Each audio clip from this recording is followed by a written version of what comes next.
Hi there, everybody. Welcome to another album review. My name is Christian Eschbach. Hi, everyone. I am going to be a little behind on this one because this album actually just dropped as a new release on May 30th.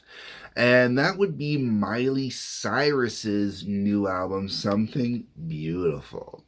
All right.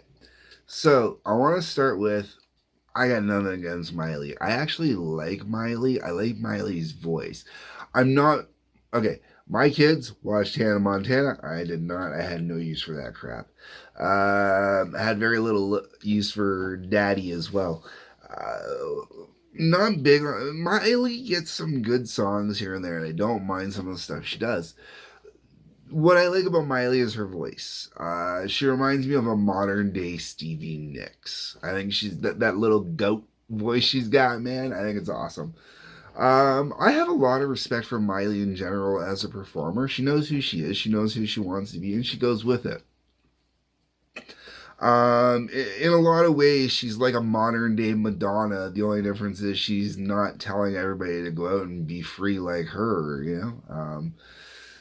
She's just doing her thing, man. All right. So, that being said, MIley has 4 videos for this album online.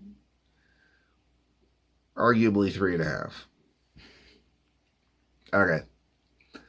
So there is Prelude, which is the first video, which is what I classify as the half. It's a proper video, but it's not much of a song, we'll say. Great artistic piece. Opens up the album, I believe. Yep, opens up the album. Great way to open up the album. And then that flows into the next single, End of the World, which is actually the next track on the album. This was smart marketing, I think. Releasing both of these videos kind of back to back, really good idea. Or within a certain amount of time of each other was a really good idea. Really sets things up nicely. And then from there, the next video that came out was Something Beautiful. I'm not. Of the 4 videos released, that's the one that kind of did the least for me, only because it was a little too soft. And then the 4th single, More to Lose, was pretty decent as well. And the most recent one they released was Easy Lover, which I thought was a great tune. A good, straightforward tune. The whole way around, I love the depth and growth on this album. A lot of the writing on this album is a lot more mature, a lot more grown up in general. MIley is constantly in a state of evolution, and I love that she's always doing different music. The particular realm where she's going for here has a very, I want to say 60s kind of vibe to it, no, 60s, 70s kind of vibe.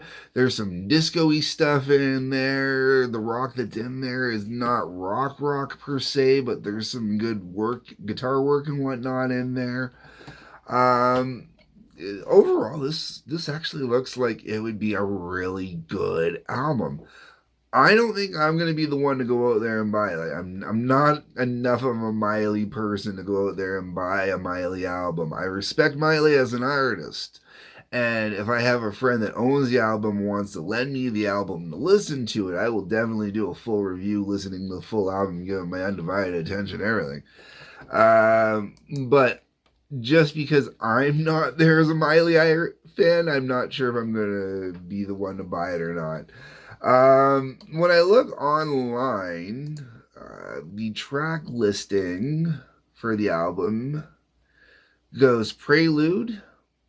Looks like it's a little different from what I first saw online here. Okay, the first article I saw listed End of the World after Prelude, but it looks like, according to Wiki, it's going to be the opposite way. It's going to be Prelude, then Something Beautiful, then End of the World, then More to Lose. Then you got Interlude 1, then Easy Lover, Interlude 2, Golden Burning Sun, Walk of Fame, which apparently features Naomi Howard. Or, sorry, Brittany Howard. Sorry, my apologies, Brittany Howard. And then Pretend You're God. And then you got Every Girl You Ever Loved featuring Naomi Campbell. That one just perplexes me. The only Naomi Campbell I know, that is the Naomi Campbell I know, and that's a fashion model. So, okay, whatever she's doing on there. Then number 12 would be Reborn, and then track 13 would be Give Me Love. Looking at the writers on here, it looks like MIley is core writer on here with a bunch of other people that helped out. And oh my god, the list of producers is insane. Oh man, that's disgusting.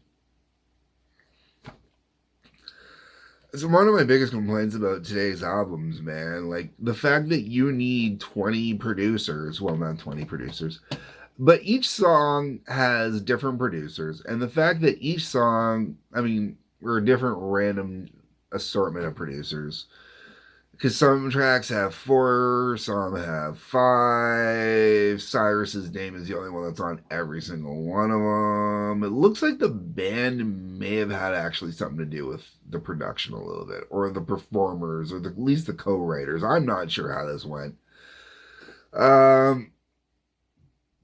That's the type of crap that I hate seeing. Get one really good producer, get one really good band, put together one really good album. So if that would be a complaint about that, that would be my complaint there. But otherwise, folks, I'm gonna say, this could be an interesting album to go check out. So we'll see how that goes. Let me know anything down below in the comments. That's what that is for. Please and thank you. On your way down there, you'll see a couple links as well. Check those out. Hit the like button, the subscribe button, the bell for notifications. Otherwise, peace, love, take care, and I'll see you in the next preview review.